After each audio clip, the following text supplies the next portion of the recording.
Welcome to the Anxious Love Coach podcast, a place for creating meaningful, conscious, secure, long-term partnerships.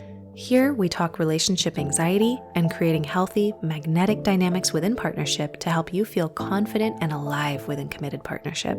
My name is Natalie Kennedy, and I'm your host. I'm a relationship anxiety coach and meditation teacher. I've worked with hundreds of clients battling anxiety, and after experiencing extraordinary shifts in my own healing relative to partnership, now combine my lived personal experience and professional training to help others trust themselves within relationship and in their lives.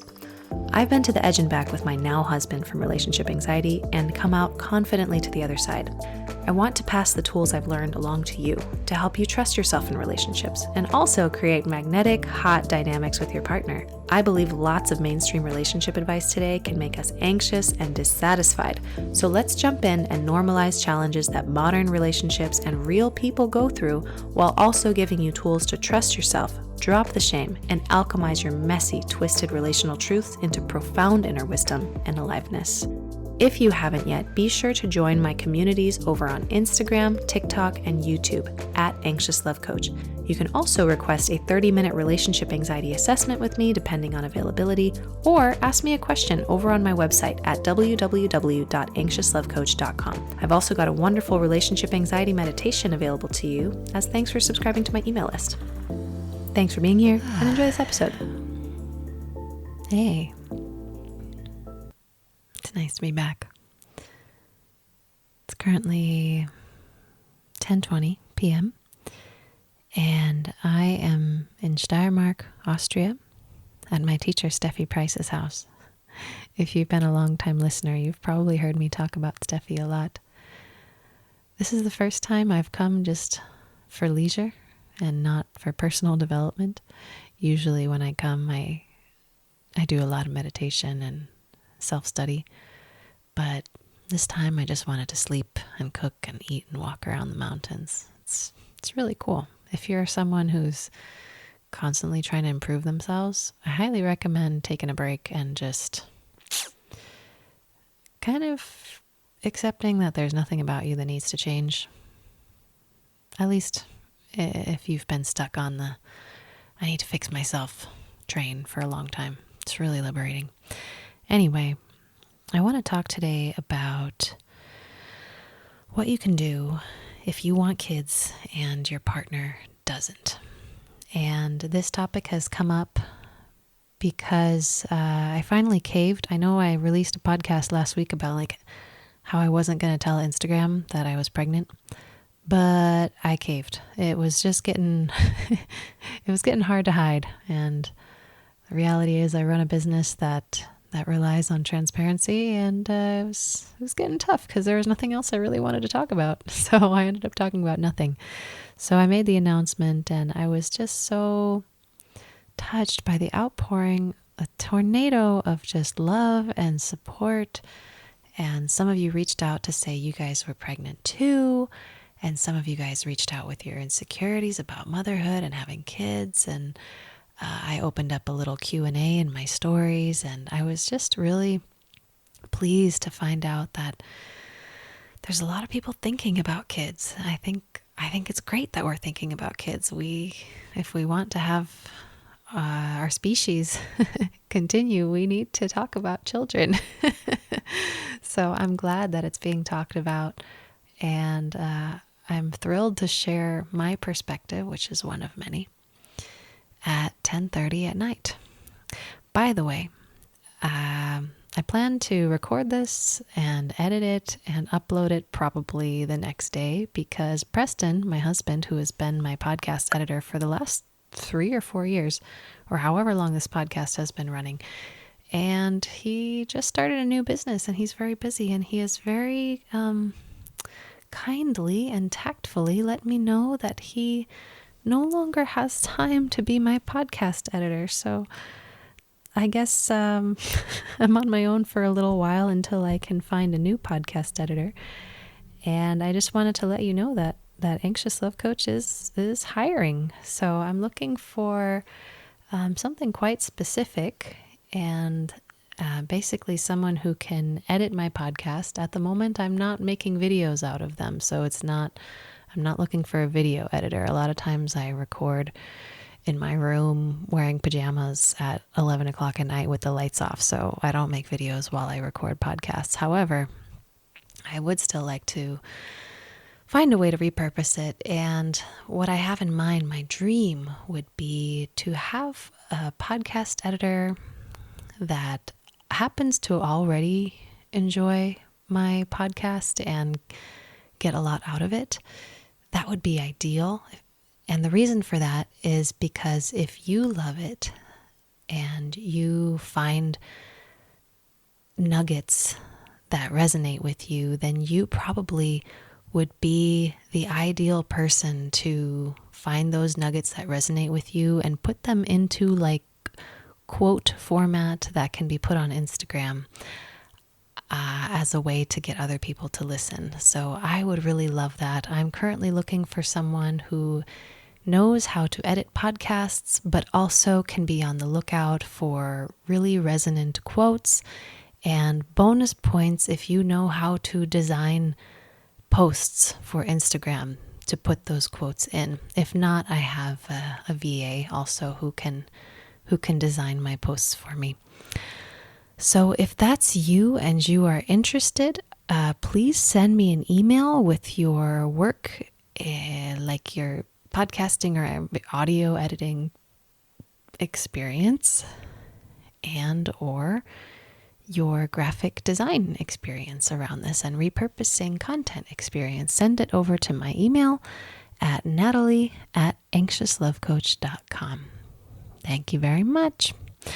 All right. And now that we're past that, let's talk about what to do if you want kids and your partner doesn't. Like I said, I posted this little Q&A on Instagram, and a few people said, a few people, mostly women, actually all women, who said, hey, either I know I want kids and my partner has said that they either don't want kids or they're not sure if they want kids, and what should I do? And others of you said, I'm not currently in this situation, but what if I run into it hypothetically? Or what if I end up in a situation where I'm with a partner that doesn't want kids? Now, if you've listened to my podcasts in the past, you've likely heard me refer to this as a type of incompatibility. And the honest truth about that is that technically it is an incompatibility. However, whenever I mention this, it was usually in passing on a podcast episode that was about some other topic. So I didn't have time to really dive into the nuances of that particular dynamic, which is why I thought it would be very helpful, hopefully, to make a podcast just about this, because the reality is it's not so black and white as if you want kids and they don't, you're incompatible and you should break up. It's not quite that simple. It could be, but it might not be. And so I want to kind of narrow down onto that topic and see if we can create a little space. Can we create a little bit of space for nuance, just like any other complicated topic? So I'll share my story with this because my husband and I have been together for over 12 years and we've been married for over 2 years now. And when we met, I was 19 and Preston was 22. And at that age, neither of us knew where life was going to take us or if we wanted kids. And unlike maybe how things were done in the old days, 50 years plus in behind, maybe I would say maybe the 50s or earlier, don't quote me on those numbers, but I would say people today have kids later in life than they used to. So in my grandma's age, she had her first child when she was 18, and that was the norm. That is not the norm anymore. So life has gotten more expensive. People have higher standards for the kind of life they want to bring children into. So as a result, whoever you're dating at 19 is very possibly not the person you're planning on settling down with, or if it is, you still haven't made decisions that are going to narrow your options yet. People a lot of times are not settling down until much later. And that's a pro and a con at the same time. The pro of that is we can be more selective, and in theory we can customize our lives quite a bit more. The con of that is we spend more time overthinking and freaking out about things. And I want to say, are we any happier than our grandparents because we have more options? I don't know. I really don't. And sometimes I wonder if the fact that we have delayed, settling down, if it's just made us have higher expectations and be more nitpicky, and therefore have more anxiety when life doesn't match up to these expectations. And in fact, in some ways, life is just as hard, in some ways, if not harder than how things were in the past. We could argue that life is simpler now. We've got all these automations and technology, but all that has done is just created more space for us to complicate our lives even more. And so I don't know the answer, but I will say this. When my husband and I met, we figured we had plenty of time. And when we met, I felt very confident that this man could be my life partner. I have embarrassing vlogs on some hard drive in some drawer in some closet at my mom's house with me doing a little vlog into my old MacBook saying, I think this man's the one, which is very funny because 6 years in, I did not know if he was the one. So it just goes to show you can start out thinking he's the one and then question it all and then come back to thinking he's the one. But I have much more nuanced and wiser perspectives on that. But my husband, when he first met me, just thought I was really cute and hot and just wanted to have a lot of fun. I don't think he realized that I was potentially the last woman he was ever going to date. I think if he knew that, he might have run for the hills, but he didn't. And 10 years later, we were married, and 12 years later, we are pregnant and we're having a baby. And we're really excited about it.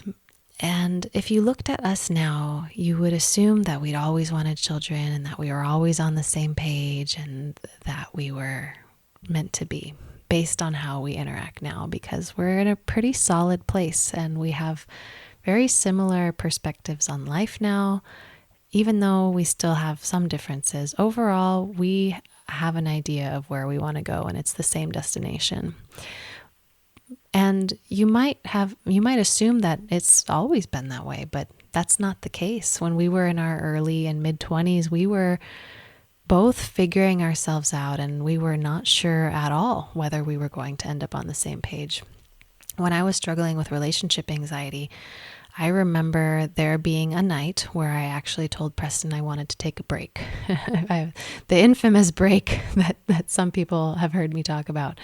And I intended to take a 3-week break just to get my bearings and figure out who I was and just focus on me without needing to answer to him. It was intended to be a 3-week break over Christmas. I lasted about 36 hours before I came back to him and said, I've made a mistake. I'd like to try to make this work. And then I had a lot of repairing to do after that. But one of the reasons I had a lot of anxiety was because I wasn't sure that we were on the same page. So it wasn't just in hindsight about having experienced a lot of divorces between my parents. That was definitely part of it. There was trauma.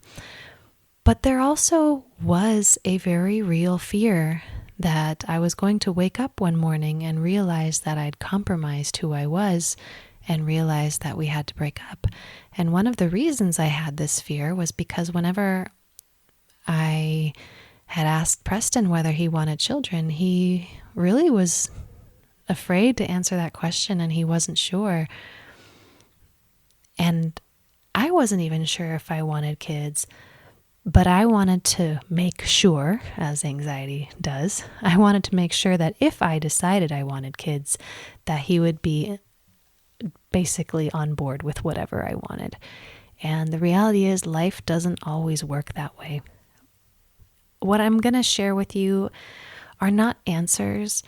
They're not 3 quick tips to know for certain that your partner is the one and that you guys are definitely on the same page.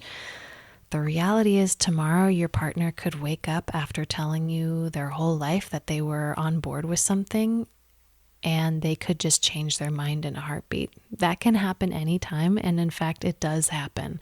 And people wake up every day in the world and decide that this is not the life they want to be living. People change on a dime. You have to budget that possibility into your psyche somehow. And that's where surrendering comes in, and being okay with not knowing, and being okay with plot twists. Plot twists are a part of movies, and they're also a part of life. So make room for that plot twist. And just because a plot twist happened doesn't mean that you were a failure or that you missed something. It's just, that's how life is. But something that you might want to ask yourself, especially if, I don't know, maybe you're a little younger, this question to ask yourself is not necessarily to get you an answer or get you to make a decision, but more so to bring you some peace. If you think that there's one path out there that you're destined to do and it's the only path to happiness, think again.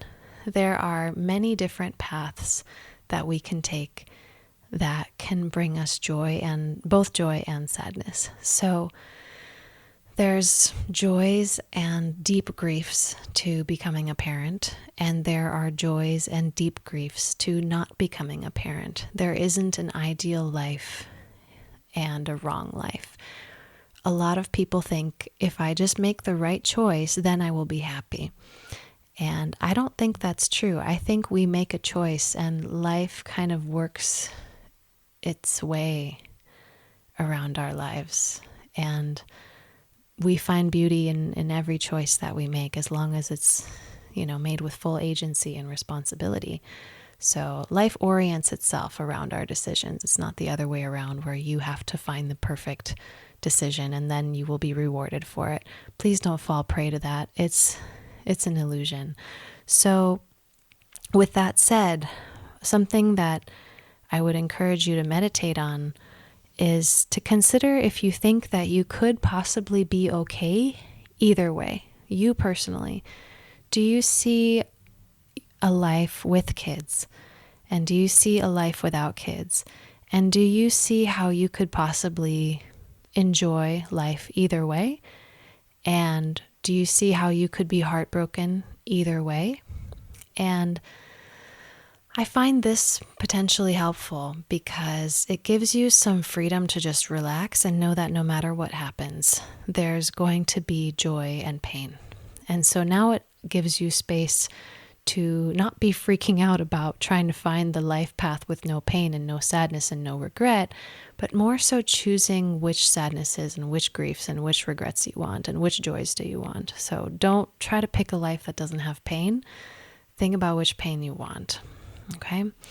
The second thing is, and this is something that you can look inside yourself and journal on, but you can also bring it to your partner.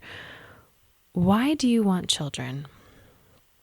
And then also find the part of you that might not want children and ask yourself why you might not want children. Then also ask your partner why they want kids or why they don't want kids. This can be very helpful because based on these answers, you can maybe get their fears out of the way if there's something that you can do to create more ease. So it might not be that your partner just doesn't want kids. That might be their surface thing. That might be the thing they say on the surface. But it might be, yes, I want kids, but not in this context. Or yes, I want kids, but not in this circumstance. So it might not just be, no, I don't want kids. It might be, no, I don't want kids if we don't have enough money. Or no, I don't want kids if we're far away from our family. Or no, I don't want kids if blah, blah, blah, blah, blah. So it could be a yes, but, or a no, but. Have the conversation behind the conversation, so it's not just like trying to pin them down. Get behind it. And also see if you're willing to poke some holes in your own reasoning. And this isn't something you need to relay to your partner, but it could just help you have a more well-rounded decision.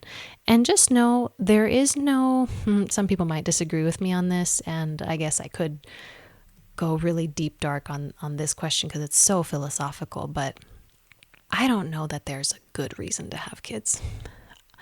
I think any reason that you have could have some holes poked in that reasoning. For instance, one of the common reasons I hear people say they want kids is so that they have some young people to be around them when they are older, or so that they don't have to die alone. Well, there's some holes in that argument, because just because you have children doesn't mean they're going to want to be a part of your life when you're older. So if that's your reason for having kids, I don't know if it's a good reason, because that reason is not a guarantee. However, I would say it would maybe be better or more accurate to say, I want to shoot for the possibility that I'll have someone there when I'm older. Obviously, if you don't have kids, then you're going to have to rely on young people that you know that are not family, but you don't know that they're going to prioritize you over their actual families. I also see it as you'll probably have to rely more on hired help or caregivers when you're older. So it's just something to think about. And a lot of those caregivers might not care about you as much as your kids would. So that's something to consider as well. One of my reasons for having kids was, yes, to have the option, to bet my money on the likelihood that I'll have some people around when I'm older. I also wanted to participate in the rite of passage that is a circle of life, and shoot for the possibility of, basically I made a vote for a possible future where I get to watch the circle of life continue, this magical thing called life continuation. I'd like to be a part of that. But I'm sure we could find holes in that argument too, because there's no guarantee that my child will survive. But if I don't have kids, then that definitely won't happen. So for me, it's I don't do something with the guarantee that something's going to happen. Obviously, like I said, plot twists happen. But I see these decisions as a vote for the type of future that you want. But that type of future is still not guaranteed, even if you make that vote, right? So think about, why do you want kids and why do you not want kids? And realize that your reasons will have holes in them. And that might give you a more well-rounded, nuanced perspective, and it might bring you some more peace. Another perspective, something to add, is if you're a woman and you want children, and your partner either says outright, I don't want children, or I'm not sure if I want children, I recommend taking the feminine path around communicating your desire.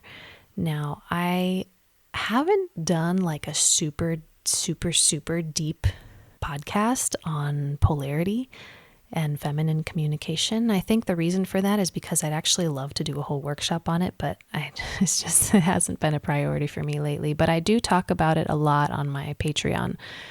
Women come onto my Patreon and they come to me with literal questions like, how do I get my partner to do this? Or how do I get my partner to do that? And most of the time I say, okay, what's your approach been?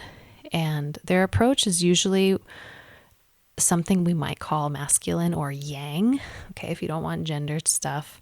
I find the gendered language to be a bit simpler because it has stereotypes and people are familiar with these stereotypes, whereas people might not be familiar with the stereotypes of yin and yang. But if you don't want the gendered terms, we'll use the word yang. Most of the women I know who are trying to get their partners to do something or to change are going about it in a very penetrative, controlling way. And when I say penetrative, I mean like you are trying to assert your will over someone else. That is masculine energy. It's it's like a penis. It just goes forward and you're trying to push someone as opposed to attract someone. So if that's what they've been doing and it hasn't been working, well, then you need to try something else. So if you're approaching your man or your partner in a very masculine way, some people will respond really well to that. Some partners are a bit more feminine and they actually kind of like that approach. So if you're taking a very yang approach and they love it and they're kind of submitting to your will, fantastic. But if you're finding that you're ending up in an energetic jujitsu and they're just pushing right back, now you've got what we call a power struggle. So that's what I mean. Oh, we got some thunder going on. That's what I mean by like when your masculine energy clashes with theirs.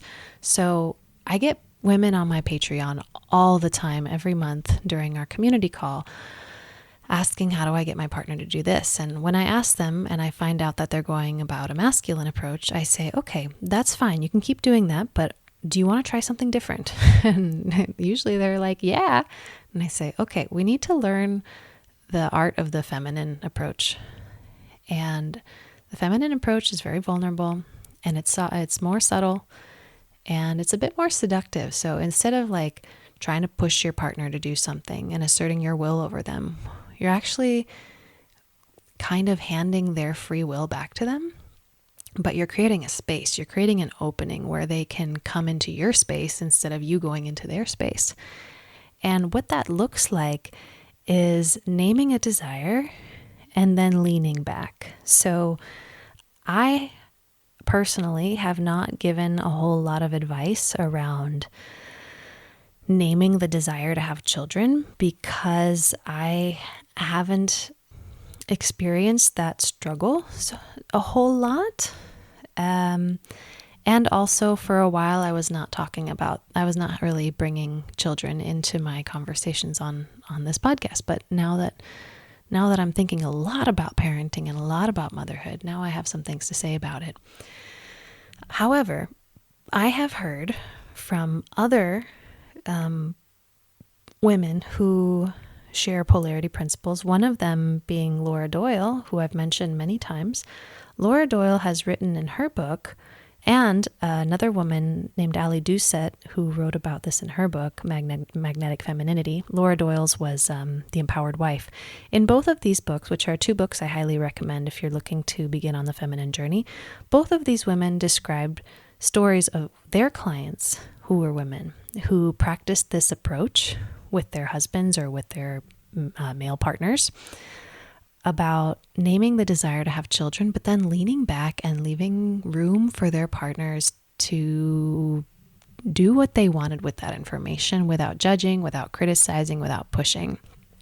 In both of these books, I heard separate stories of men coming around and saying, yeah, let's do it. I'm excited about it. Now, granted, these are books and people can make up things all the time, but I think there's something to it because I have tried this approach with many other things that were not expressing the desire for children. And when I offer my partner the freedom to choose without him being worried about my disappointment or my anger, most of the time he comes around in favor of my desire.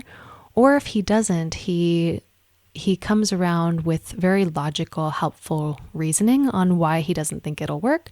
But he still wants my input and to figure out if there's some other way to make me happy.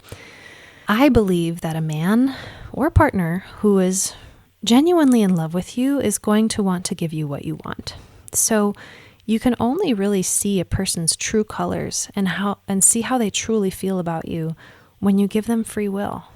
If you're pressing them or pushing them or nagging them, you'll never know, because even if they submit or acquiesce to you, you'll never know if they did it out of their own free will or if they just did it to avoid punishment and resentment.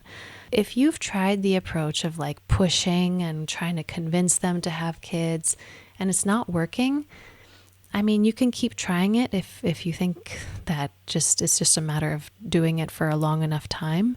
But if you're tired of this approach and it's not working, my suggestion might be, and this approach probably would be better if like you've already had a conversation that didn't work. So if you've been pushy, try leaning back. And that might look like saying something like, I feel desire in my heart for a child. And that's just a neutral statement. You're not saying, I think you should also feel it, or you need to do something about it. I think just naming the desire and then dropping it like a penny on the floor and leaving it there and just seeing what your partner does with it. And like I said, if they really love you and care about you and you don't push them, their conscience is going to kick in if they have any soul. And they're either going to fall in love with the fact that you didn't make them wrong and you didn't try to change them and kind of want to give you what you want, or they're going to remove themselves from your life or want to have a conversation about it.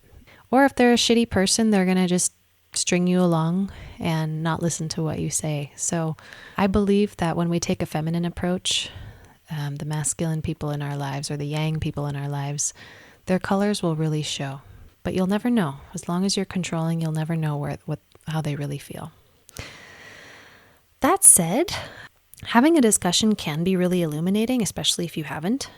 And I would take a very curious, detached approach if you have it in you. Like I said, if you're able to get to that state that I mentioned of, do you think you could be okay either way? If you are able to be okay either way, I believe this conversation is a lot easier because you're not going to be kind of holding it over your partner's head, and it can be something that's a bit more mutually satisfying, I think. If you do have these types of conversations, I maybe just, especially if your partner's on the fence and you want kids, I maybe wouldn't do it super often so as not to overwhelm your partner and give them the wrong message. If they're a no, you might ask what their hesitation is, because it might not be a flat out no, even though that's what they say. It could be a not now or a not if this is the case or not if that is the case. Maybe they have some doubts about you. Maybe, that's another thing. Something about your beliefs or something about your habits, or a really good man, for instance, might want kids and might want to provide financially. That's a very common one. A lot of men want to be able to take care of their wife and kids, but don't see themselves as able to do that. So they might be a yes if I'm able to take care of you, or yes if I know we're both working and able to take care of things. And that might open up a conversation around budgeting and finances, things that are really important to talk about if you're going to get married. And it could be, yes, I want kids, but I can't see myself affording them if I'm living in this place. One of the reasons Preston and I moved to Colombia is because in California, we saw ourselves as being so financially strapped that we would get a divorce. And we didn't want that. So we wanted the option, especially since we were both online entrepreneurs, to not have to worry about that as much. Could we have moved to another state? Yeah, probably. But we had the option, and we found that Colombia really, really resonated with us. So have that discussion. If you are going to have it, then do it from a very relaxed, curious place.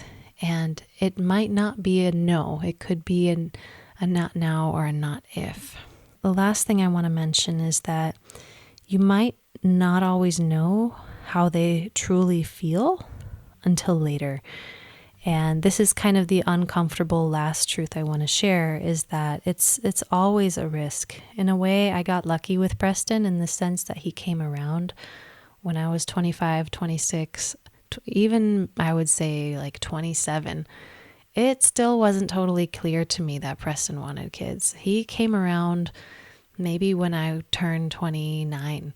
And that was really lucky, because if I had found out at age 29 or 30 that my husband didn't want kids, I don't know what I would have done. Someone on Instagram asked me that recently. They were like, what would you have done if Preston changed his mind about kids, or if you found out later on in your life that Preston didn't want kids and you did, what would you have done? And my response was 3 words: I don't know. I actually have real life friends in this position. They've been with their partner for 10 years and she wants kids and he doesn't. I have a couple friends who are women who are dating divorced dads, and these divorced dads already had kids and they don't want to do it again, and they don't want to do it again with another woman, but that other woman might still want kids. And I don't want to project onto them and say, oh, that's so heartbreaking, because that I'm assuming how I think I would feel in that situation, whereas she might not actually feel like that. But fortunately, these women that I know that are in this position, they are kind of in that boat where they think, it'll be hard, but I think I could be okay either way. So for some women, and I know one woman who basically said, this is my life partner and I want to die with this man, and dying with this man means no kids. And they have a phenomenal love life and they're just wonderfully matched for one another. So for her, being with him means no kids. I'm sure she has to grapple with a lot of heartache. Other women might not be up for that, and that's okay. So I think that life is a series of trade-offs, and there's no perfect choice. There's no perfect life. You can have it all, but not all at the same time. And that's that. You might have to, if your partner decides that they don't want kids and you do, then you need to make, I would first take that feminine approach, like I said. But if you take that feminine approach and you see their true colors, and their true colors are, I don't want kids, that doesn't make them bad. It doesn't make them wrong. It doesn't mean you did the feminine approach wrong. Sometimes someone's boundary is just their boundary. And to love them means to respect that boundary and see their humanity. So you can love someone and love yourself, and that can sometimes mean making a compromise. And sometimes loving both of yourselves, you and the other, means letting them go and realizing that you can't both be happy at the same time while you're together. And it's messy. It's always a risk. If you don't want to take that risk, then you'd have to leave and go find someone that definitely wants kids right now, but you might find there's something about them that you don't like. So this is one reason, by the way, why a lot of men or a lot of women marry older, because a lot of times men are ready later in life than women. That's another thing I forgot to mention. But that doesn't mean that younger men can't be up for kids. Preston and I are pretty much the same age. He's a few years older than I am. And I know high school sweethearts that ended up having kids very young. So all the outcomes exist. There's women having kids when they're 20. There's women having kids when they're 40. You simultaneously probably have plenty of time, and at the same time, don't act like you have unlimited time. It's usually something more in the middle. I think there's an uncomfortable acceptance that an uncomfortable acceptance of not knowing what's going to happen, that needs to happen for people, for women especially, because if you want babies, you kind of need a sperm. You kind of need a dude. So in some ways, if you really want kids, you're in a vulnerable position. And I think that's the reality. And you might say that's not fair. And to that I say, sometimes life isn't fair. And that's just the way it is. And the sooner we can accept it, the sooner we can move on and just start working with the things that are in our control. And I want to just say that being vulnerable and depending on someone is not always a bad thing. If someone is taking care of you, depending on someone can be really, really lovely and empowering. So don't just get super stuck on the idea of empowerment, meaning you have control over everything. That is not true. And it's an exhausting way to live. And some men can have their minds changed and some can't. And you get to do with that information what you want. It's always a risk. So you might be incompatible, you might not. You might be willing to budge a little bit, you might not. So you have to kind of figure out where you stand and where they stand. It might be ambiguous or it might not. All the options exist, all the combinations exist, and you never really know. So with all that rambling done, I hope you enjoyed this episode. I wanted to let you know that I just turned 32 this month, a couple weeks ago. And I decided to run a birthday flash sale on my signature self-study course, Both Feet In. Technically, it's actually applicable to all my courses, but Both Feet In is my signature program for women who tend to be free-spirited and always have one foot out the door, which ends up creating a ton of anxiety and having a difficult time committing. So if that's you, there's a lot of practices in there. There's mainly 3 practices in there that can really help you process any emotions that could be preventing you from seeing clearly. There's another practice in there called polarity work, which is really about seeing the opposing sides of yourself and getting them to be in harmony. You might not get them on the same page, but you might be okay with being a paradoxical human, and that would be my goal for you. And lastly, if you've got any kind of inner child wounds or things in the past that seem to keep playing out into the present, or you find yourself in the same stuck pattern, most likely they're rooted in childhood. So Both Feet In has 3 fundamental practices that I teach that can help you kind of get to the roots of relationship anxiety. If you want to just do it as a solo self-study course, I would get it over the next week because it's 32% off. Now, Both Feet In is the most affordable variation of any relationship anxiety program I've created. It's my 3rd relationship anxiety program, and I have made it more concise. I've cut out all the fluff and I've reduced it to the bare bones so that you can get through it and finish and get a lot out of it.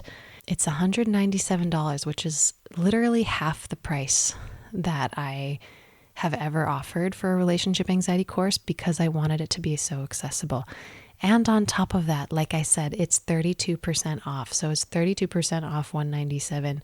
It is a steal. I usually do one birthday sale every year, or I do one flash sale every year. This is the biggest sale that I have run and this entire year, and it's only for 1 more week. So on August 31st, the code is going to expire. So use the code birthday32 on any of my courses, but particularly my self-study course, Both Feet In, to get 32% off. Now, I also wanted to let you know that Both Feet In is available as a self-study, but there's also the option to, if you are a self-study student, elevate your studies to be part of my group classes.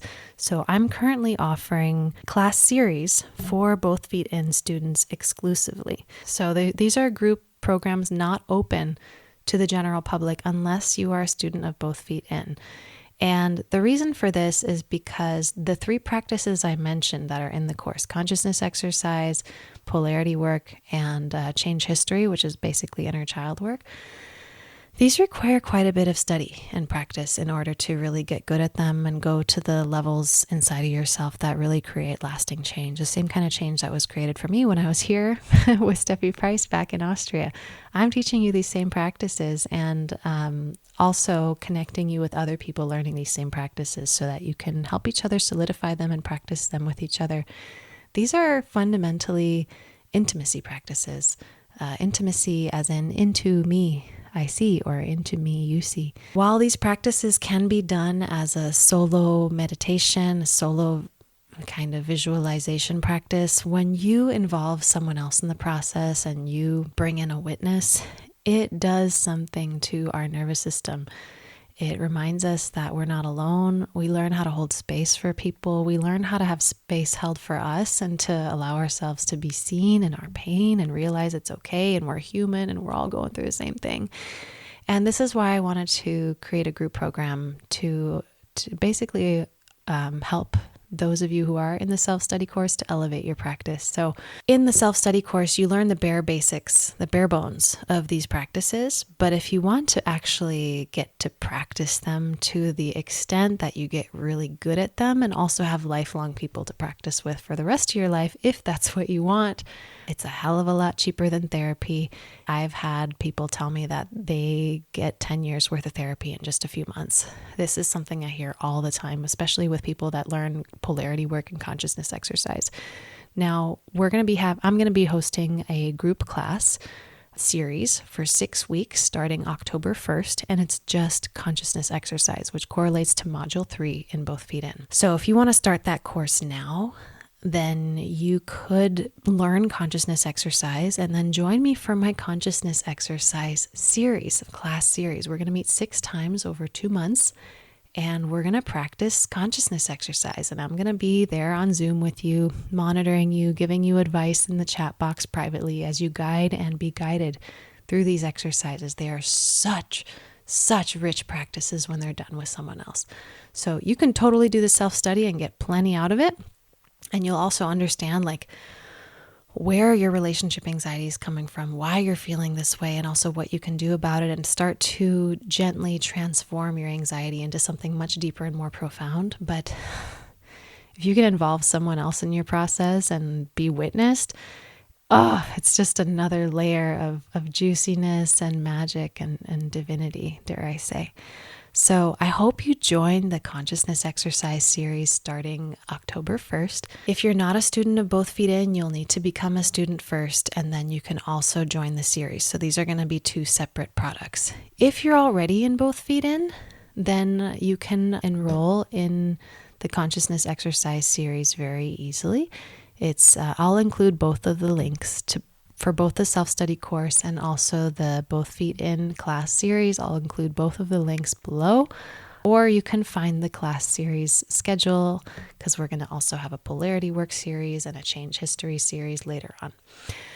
So those you can enroll through the course as well. But I just wanted to tell you about it because this is probably the simplest, most concise offer that I've offered, and it's kind of the most boring sounding. Like I couldn't come up with a sexier title than Consciousness Exercise Series, but that's literally what it is. And I've had so many clients reach out to me saying that consciousness exercise changed their life and that they're not afraid of themselves anymore. And I wish this for everyone. It's a really phenomenal thing. Consciousness exercise has helped me through pregnancy.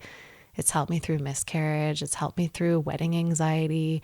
I've had clients tell me it's helped them with conflicts with their partner. It's helped them with career anxiety. It's helped them with health anxiety. It's a really transformative practice. So I definitely want you to learn it. 6 weeks and you could really have a completely different relationship with your inner world. So that's all about that. And if you don't feel like doing that, but you just want to get some little support, maybe you want to join my Patreon community. So that's literally $5 to $9 a month. We meet once a month just to do a community call. I share some practices. Some of these practices are in Both Feet In. You get discounts on pretty much everything. And first notice, sometimes I write some exclusive content. But the biggest thing that I offer as a patron, first of all, you're supporting things like this podcast and content I write and emails that I write. So thank you for that. But the biggest thing that I offer on Patreon is a monthly community call where you learn a practice and we have discussions about intimate things, and you get to see other people going through the same thing as you. And we also have a Q&A. So you can either write me a question a few days before we do the call, and sometimes I answer as many as I can, but I usually end up answering like 3 to 6 because I go kind of deep. Or if you pay $9 a month, then you can actually ask me questions live right on the call. So that is what Patreon is all about. So that's it. I hope you join Both Feet In or the Both Feet In series. Like I said, if you want to get that discount on Both Feet In and you're not a self-study student yet, I highly recommend joining. Use the code birthday32 for 32% off of Both Feet In. And I also hope I see you in the series starting on October 1st. I'll include all the links below, including to Both Feet In, the series, and Patreon in the show notes. Let me know what you think of this episode. Share if you had anxiety about your partner and you having kind of just different stances on on children. Let me know how this landed for you. Shoot me a message on Instagram. Let me know if you had a different conversation or if you tried the feminine approach and what's been going on for you. Or come on to Patreon and let me know how it went for you.